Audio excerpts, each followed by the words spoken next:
Buenas tardes, mi nombre es Ángela Joana Toro. Voy a exponer sobre cromatografía iónica y fluidos supercríticos. Para empezar, la cromatografía es de intercambio iónico, es un método que permite la separación de las moléculas basada en propiedades de carga eléctrica y se compone en dos fases, la fase estacionaria o la fase móvil.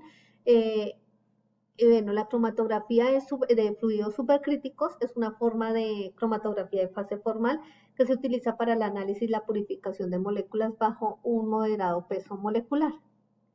En la cromatografía de intercambio iónico, entonces se permite la separación de iones y moléculas polares. Entonces las propiedades son que la solución amortiguadora del pH, bueno, consiste en intercambiador catiónico e intercambiador aniónico. El catiónico, entonces se portan los grupos de carga negativa y se unen los cationes de modo reversible. Y el aniónico son portadores de grupos con cargas positivas y se unen a los aniones de forma reversible. Si el grupo cargado es positivo, es un intercambiador de aniones. Existen cuatro etapas en las cuales está el equilibrio. Como primer lugar está el equilibrio. Este primer paso de la fase estacionaria son con las condiciones iniciales deseadas. Cuando el equilibrio se ha logrado, toda la fase estacionaria se encuentra asociada por iones complementarios que pueden ser el cloro y el sodio. En segunda fase está la aplicación de lavado. Este paso consiste en sembrar la muestra en la cual queremos filtrar a través de una columna mediante un lavado específico. Para ello se aplica un buffer con el mismo pH de fuerza iónica y que el buffer inicial para todas las proteínas cargadas que se unan a la intercambiadora. En la tercera es la elusión.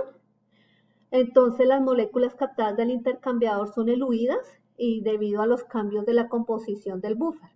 La elusión puede realizarse en dos formas diferentes, pero la más casual consiste en aumentar progresivamente la concentración en el contraión y de modo de desplazar el equilibrio de la unión de la macromolécula hacia la forma libre. Bueno, el último paso que se hace es la regeneración. Esta renueve las partículas que aún están asociadas en el intercambiador. Bueno, hay factores que afectan la retención, en la cual está el tiempo de retención. Bueno, en la cromatografía, el intercambio iónico, la retención está basada en la atracción entre iones y el soluto y la carga complementaria en la fase estacionaria.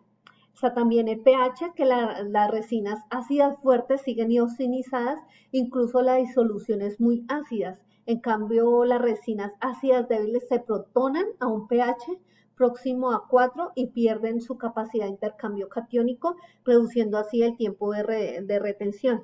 Y las cargas de la fuerza del enlace que muestra y dependen de la magnitud de la carga. También puede afectar el gradiente, que se aumenta la concentración de la fase móvil y los iones empiezan a compiten cada vez más favorablemente con la muestra en los sitios activos cargados en la fase estacionaria.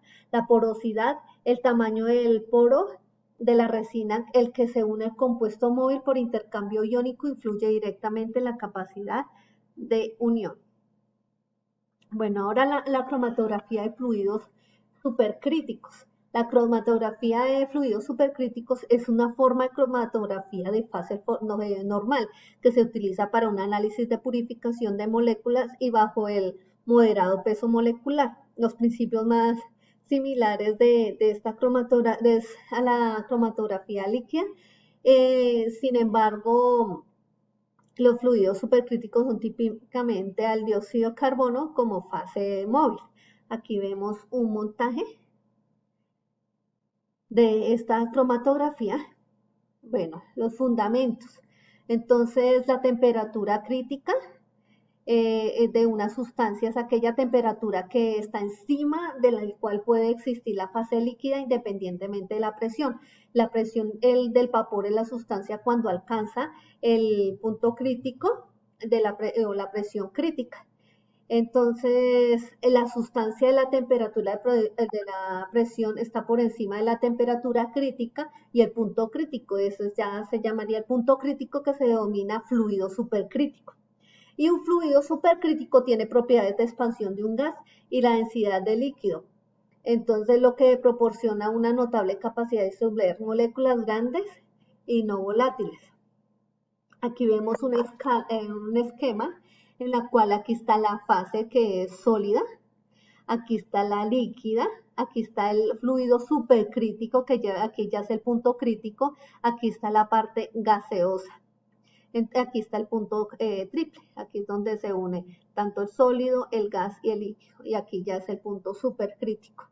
Entonces, como vemos, ya la temperatura es mayor de 300 grados, entonces aquí ya vemos como la presión y aquí la temperatura.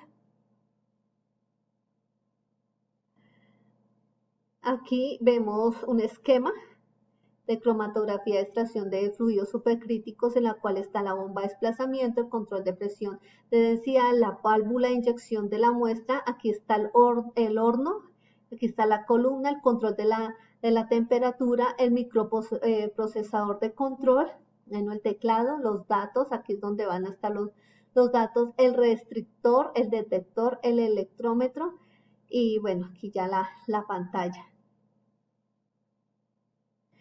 Bueno, la temperatura crítica, entonces la temperatura límite por encima de lo cual el gas miscible no puede ser licuado por compresión. La presión crítica es la máxima presión en la que el líquido puede ser convertido en un gas por incremento de la temperatura. Cuando la fase móvil está compuesta por un fluido supercrítico que está por encima de la presión y por debajo de la temperatura, actúa como un gas. Entonces, por su parte, cuando la fase móvil está compuesta por un fluido supercrítico que está por debajo de su presión y por encima de la temperatura, entonces esta actúa como líquido. En los tipos de columna de cromatografía de fluidos supercríticos está el capilar tubular y el de relleno o empaquetadas. El de capilar o tubular tiene una longitud que va desde 10 a 20 metros. Los diámetros internos se oscilan entre 50 a 100 micrómetros. Estás compuestas por recubrimiento de varios tipos de siloxanos entrecruzados, iguales se utiliza la cromatografía de gases. La de relleno o empaquetadas tiene una longitud de 10 a 25 centímetros. Entonces los diámetros varían entre 0 a 5 rayas 5 milímetros, en cuyas partículas tienen un diámetro que oscila a 3 a 10 micrómetros. Son semejantes o empleadas en la cromatografía, pues reparto y proporciona por más platos teóricos. Son más de 100.000 y se manejan en volúmenes más grandes de las muestras de columnas capilares. Aquí vemos los tipos de columnas. Aquí vemos una columna de empacadas y aquí las capilares. Esto es todo. Muchas gracias.